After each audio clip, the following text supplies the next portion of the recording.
Hey everyone, Tony D and Little Joan here. Welcome to the Supercut.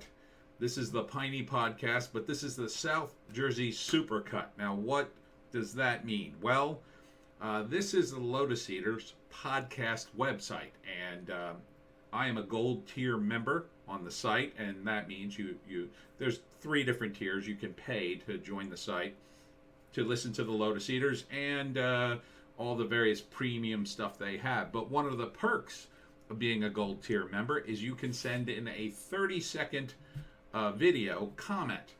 And so what I've been doing is I've been sending 30-second video comments about South Jersey, and mostly, every once in a while I just ask kind of a normal question, but most of my videos have been about South Jersey, the legends, the monsters, the ghosts, all the crazy things I talk about on other videos in the Piney podcast that isn't political, and a lot of stuff that I write about in the Pineys. And I'm, of course, promoting the Pineys in a lot of these videos. So since this is a supercut, I've cut off the introduction of like 90% of them. A couple I couldn't really do it. But you'll see Joan in every one of them, and me talking about the pines and the various legends, and you'll see the Pineys.com a lot, and my books are mentioned. So whether you are a fan of my work and already tune in here at the Piney podcast, or whether you're one of the Lotus Eater fans who have come over here, welcome. Check it out. It's about 23 minutes and about 65 of the comments, all the ones from South Jersey up until December of 2021. So thanks for tuning in. I hope you'll stay and be a subscriber. Give me an upvote. I'm also on Odysee, Bitchute, and Rumble. Here we go. Thanks for tuning in. This is the Pineys. It's comedy horror in South Jersey, a gun-positive book series about a family of hunters who hunt the kin of the Jersey Devil. It's all part of South Jersey folklore, which I'll be talking about in a future video. The Jersey Devil. The Jersey Devil is New Jersey's official state demon, and it was born in the 1730s to a woman named Leeds, who had 12 children already, and on her 13th child screamed, "Let the devil take it." And thus was born the monster, which ate the family, flew out the chimney, and has been haunting the Pine Barrens of South Jersey ever since. With the story of Indian Curse Road. It's a road in South Jersey, Route 55, the extension coming off of Route 42 down south towards the Deptford Mall. It was built in 1983 and through an Indian burial mound, and there was a lot of protest and a lot of accidents as they were building the road. They say the road is cursed. Stay off of Route 55. The Pine Barrens of South Jersey, the setting for the Pineys. Imagine, if you would, sand with pine trees growing out of it, and that gives you kind of an idea of what South Jersey is like.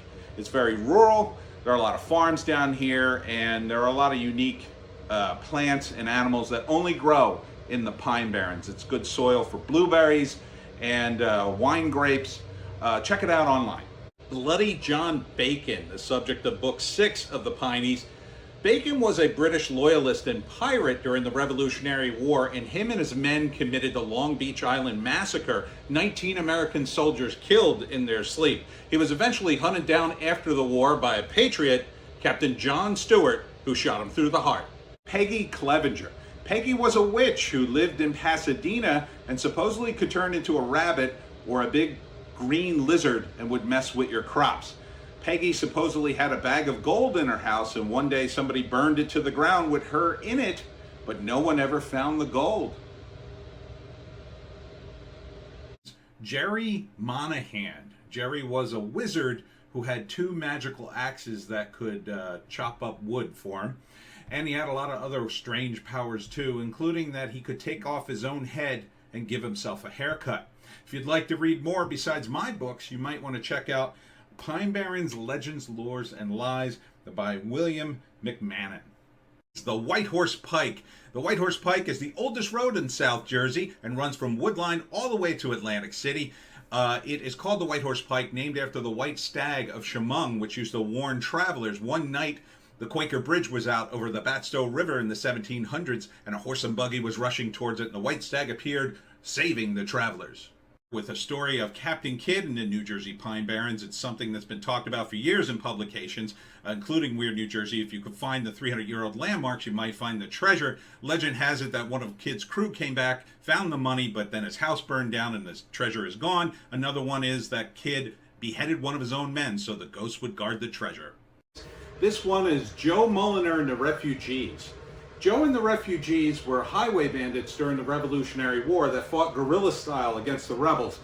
Joe's men would go in while the men were up fighting north, hold everybody hostage while Joe danced with the ladies, and then they robbed everybody and left. They were like Robin Hood and the Merry Men, except they kept the money. But this one takes place in Philadelphia. Covered in my comic, this is Norman Jeffries, who actually created the milieu for the modern Jersey Devil legend. He actually staged a capture of the beast by renting a kangaroo, painting it green, tying antlers to its head, and capturing it and displaying it in the Dime Street Museum in Philadelphia in 1909. In the Walam Olam, an ancient book supposedly written by the Lenny Lenape Indian, but it's very controversial, discovered in the 1800s, and some of it was translated. No one's really sure if the book actually existed or if it was an elaborate hoax. It supposedly tracked the Lenny Lenape movement from the Bering Strait all the way across to North America, but the book disappeared before it could be authenticated. The Blue Hole of Winslow Township, featured in Weird New Jersey magazine and my own comic, The Jersey Devil, issue number 8. The Blue Hole is filled with crystal clear water with a blue tinge. It is very cold and is said to be a home of the Jersey Devil, and if you go swimming in it, the Jersey Devil can pull you down. The reality is you might get hypothermia, so stay out of the Blue Hole.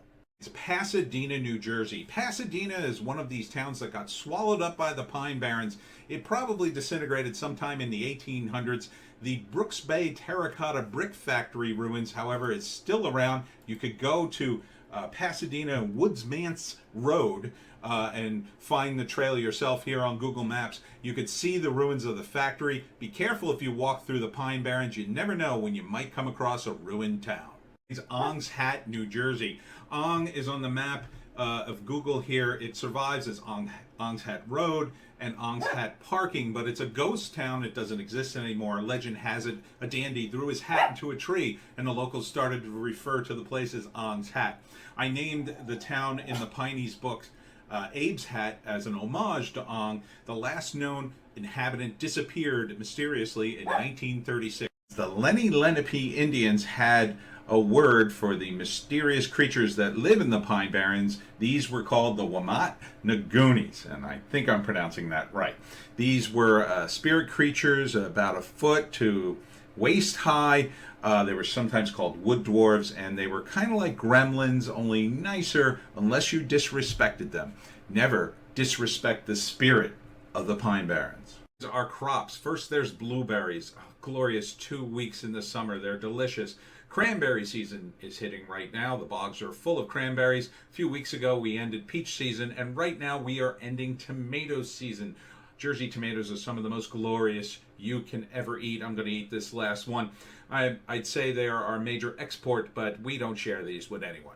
Dr. James Still. He was known as the Black Doctor of the Pines, and even though he didn't have a medical degree, he was an herbalist that lived between 1812 to 1882, treating the people of the Pine Barrens with all his folksy ways. His son went on to graduate from Harvard with honors with an actual medical degree. Human beings, like plants, thrive best by being cultivated, quote, by Dr. James Still. It's covered in Weird New Jersey magazine. This is the acco ghost. He is the ghost of a small boy who lost his ball, ran out into the road, and got hit by a car. If you go to Burnt Mill Road, supposedly if you turn off your lights, walk away from your car, turn around after 20 feet, you'll see the ghost coming towards you. Batsto Village. Batsto is a historical site and was the former bog iron and glass making industrial center from 1766 to 1867. It was very important during the Revolutionary War. The bog iron was used to make cannonballs. Some of the villages were burned down, though, by the British, who came into South Jersey to specifically target the bog iron works, so we couldn't make our damn cannonballs. Damn you, Brits! Hey, Lotus Eaters, Tony D and Little Joan here on Kings Highway in Haddonfield, New Jersey. Kings Highway was named after King George III. This is a colonial town from that era. And behind me is the Indian King Tavern, where a group of based, beer-soaked farmers plotted the overthrow of their tyrant. It's the Spy House, otherwise known as the Seabrook Wilson House. It was built in 1663, one of the oldest standing structures in the Bay Shore in Port Monmouth, New Jersey. It was used by the New Jersey militia to spy on British troops, but more importantly, for this Halloween, it's full of ghosts, including a small boy, an old sea captain, and a woman looking for her lost baby. It's the Flanders Hotel in Ocean City, New Jersey. No, it's not named after that Flanders. It's named after the Battle of Flanders in World War I, built in 1923 in honor of the troops. It's a very posh hotel with catacombs and old-timey stuff. And it is also rumored to be the home of Emily, a ghost who lost her love in the war. There's portraits of Emily and a restaurant in her name. It's from the Pine Barrens Legend, Lores, and Lies book by William McMahon. It's the story of Sammy Buck, the amazing fiddler of the Pines. He was so good he bragged he could beat the devil himself. The devil appeared, and instead of trying to get his soul, he taught him the air tune, a mysterious tune that only the devil and Sammy could play. Sammy was born in the 1850s, but there is no record of his death, and they say you can still hear him fiddling in the pines. The Smithville Inn in Smithville, New Jersey, established by James Barrymore in 1787. It's still in operation today. They brought in all the buildings from the surrounding area of the same time period and made like a great little shop area. They still serve colonial food like corn chowder, Brussels sprout salad, chicken pot pie, but is probably most famous for being just down the street from Leeds Point, the birthplace of the Jersey Devil. I just wanted to announce that my new book, The Pineys, Book 7, The Paradox Piney, has just dropped on Amazon, ebook, trade paperback, Kindle Unlimited is free, and deals with two legends of the Pines. One, that U-boat crews snuck into the Jersey Pinelands during World War II to resupply their subs, and the other is that Joseph Bonaparte, who lived in South Jersey, shot a cannonball through the chest of the Jersey Devil. It's the Emlyn Physics Estate, a haunted mansion down at Cape May, New Jersey. Cape May is a sort of a bed and breakfast place down the shore. It's really nice, and this is one of the many haunted Victorian era places. You can't stay there anymore. No families lived in it since the last of the physics died in the 1930s. The ghosts seem to be happy with the house the way it is. The Absegami Lighthouse. The Absegami Lighthouse in Absegami, New Jersey. It's on the coast. I know there's buildings in the background, but this was a nice spooky picture. It has been the site of many ghost sightings, and there are ghost tours. It was built in 1854, stands at 171 feet tall. It is the tallest lighthouse in New Jersey and the third tallest in the nation, but it's probably most famous for a sighting in 1905 of the Jersey Devil. Tony D and Little Joan here outside the Whitman Stafford House, where Walt Whitman, the poet laureate, spent his summers. Once a farm in the middle of nowhere, it's now in the middle of suburban Laurel Springs. And this is the spring where Walt Whitman would take a bath, where he probably wrote Leaves of Grass and lines like The City Invincible. They believe that the curative properties of the spring water in the early 1900s were good for your bones. The boiling well of Pasadena. Pasadena was the home of Bill and Peggy Clevenger. Peggy was a witch and Bill was her abusive husband. He told her one day that he'd let her know how hot hell was, and after Peggy killed him, supposedly the well boiled.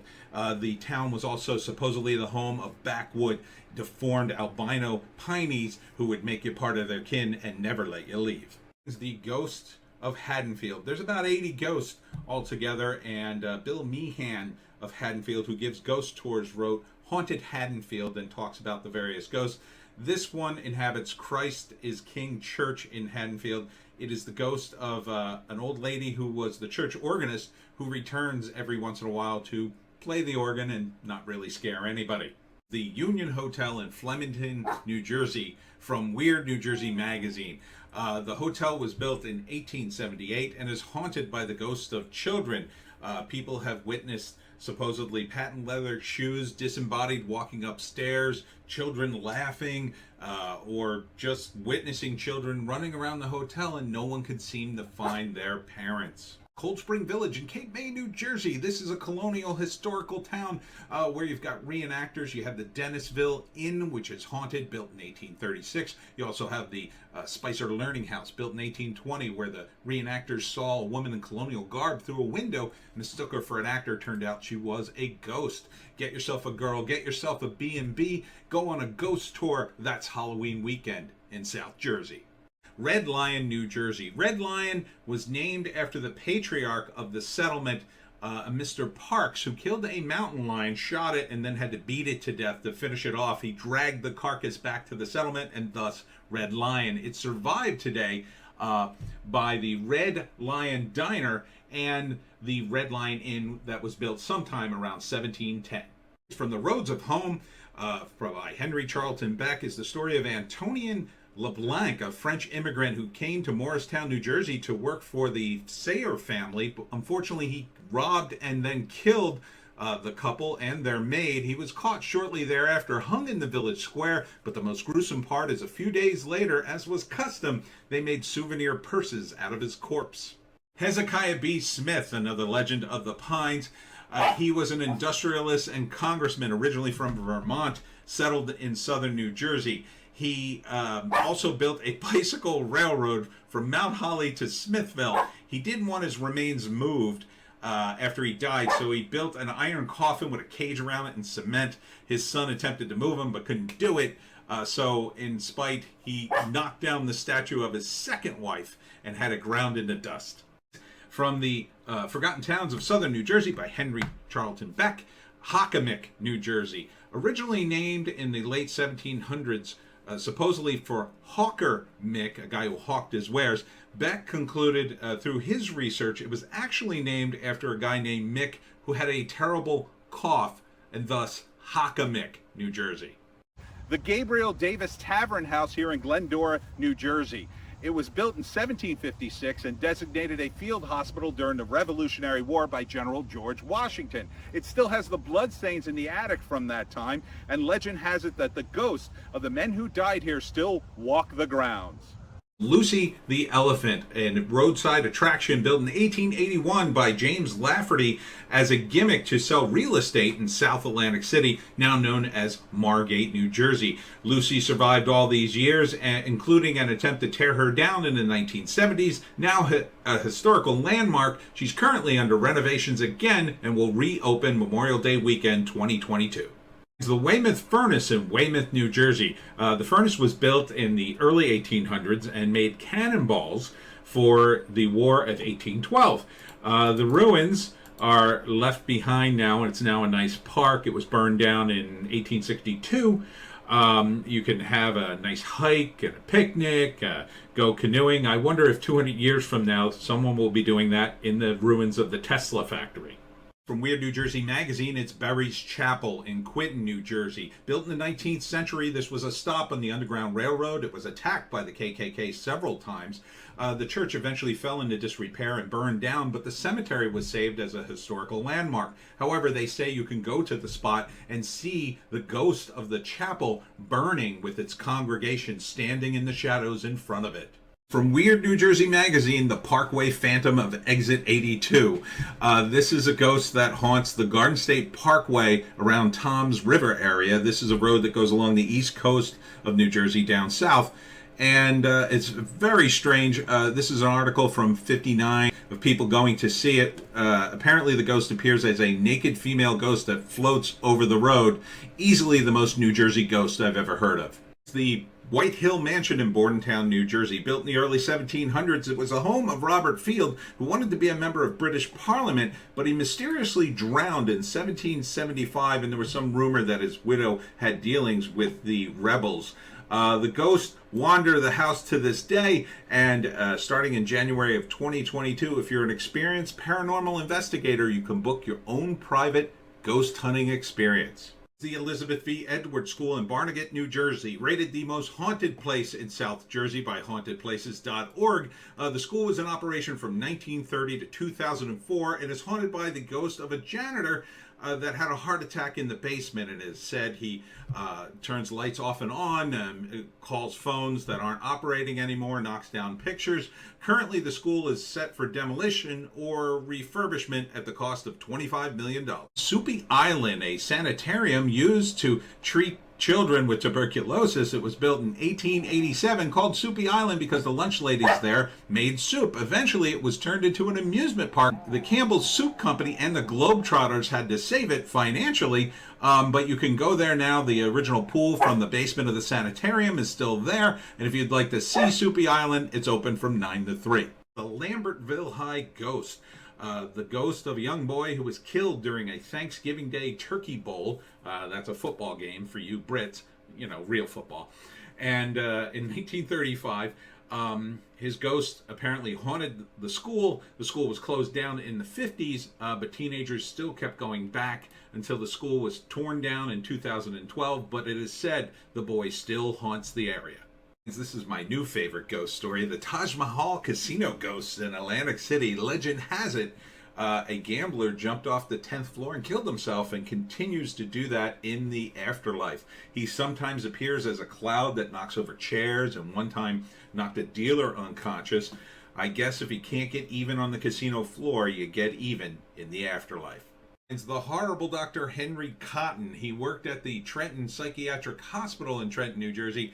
Treating patients from 1907 to 1930, he treated mental patients by removing any body parts he perceived as being infected. He removed teeth and limbs and fingers and whatnot. It is said that his ghost and the ghost of his patients still haunt the hospital to this day. It's the Blob of Little Egg Harbor, covered in Weird New Jersey magazine and the Atlantic City Press. This blob appeared on August 6, 2003, and the locals freaked out, called the authorities, who tested it and determined that it was made of some biological thing, but couldn't determine what exactly it was. Some say it smelled like rotten eggs or rotting flesh. Eventually, it was towed to the middle of the bay, where it was never seen again. It's the ghost of Hotel Macomber. This is from CapeMay.com in Cape May, New Jersey, one of many haunted hotels. This hotel is supposedly haunted by one of their own guests, and the author of this article claims to have recorded one of the ghosts. Listen. From the Atlantic City Press, the story of Dr. Jonathan Pitney. His house is said to be haunted. It's now a B&B. He was considered the father of Atlantic City. He helped bring the railroad to the Jersey Shore and make Atlantic City what it is. The house is supposedly haunted with a strange presence. And the creepiest thing, on the last day of his life, in 1869, Dr. Pitney said to his wife, "I want you to stay here forever." Tony D. and Little Joan with a ghost story of North New Jersey. This one is located at South Plainfield at a strip club known as Liquid Assets. Supposedly is haunted by a mafia hitman known as Mad Dog, who apparently died there. He shows up on security cameras, moves stuff around. It made the strip club incredibly famous, but unfortunately it was shut down in 2014 after a shooting and turned into a seafood restaurant. No word yet if Mad Dog likes clams. It's the Lake House Restaurant Ghost. The Lake House Restaurant used to be called the Iona Lake Inn, built in the early 1900s. It is said to be haunted by the ghosts of the original owners, a lady in black, and the mysterious Victor. These days, you can get a filet mignon for $44, but back in the days of Prohibition, you could get a beer and a prostitute in the basement. From Weird New Jersey magazine, it's the Mount Holly witch trials. It took place not too far from my house here near Mount Holly on October 22nd, 1730. They dunked people in the river to see if they would float, and lots of other scientific things that you did during witch trials. We know about this due to the efforts of a young reporter by the name of Benjamin Franklin, who wrote about it in his Gazette. It's from Haunted to Ocean County. It's the story of Georgian Court University. The campus used to be the home of robber baron Jay Gould and his wife Edith. But Jay had a wandering eye and had many mistresses, apparently. His wife used to take solace in her rose garden, which is now a large dorm. But they say you can still see the ghost of Edith wandering the campus with her broken heart and the smell of roses in the air. From SeekGhost.com, it's the story of the Hindenburg Ghost. The Hindenburg disaster took place in 1937 in Lakehurst, New Jersey. 36 people died in a fiery explosion. Their bodies were stored in Hangar 1, the hangar where the Hindenburg was supposed to dock. And it is said that at the now active Naval Air Station that there are ghosts wandering the hangar, making noise, and on some days you can still smell the burning flesh of the victims. This one is the Bigfoot of New Jersey. From The Paranormalist, an article from 2009. Yes, Carl Benjamin, we do have a Bigfoot in New Jersey. It is sometimes known as the Big Red Eye, and you can read about some of the earlier sightings at Weird, New Jersey. The sightings go back to 1977, but so far, no one has a photograph or any video evidence whatsoever. I think it's just the Jersey Devil.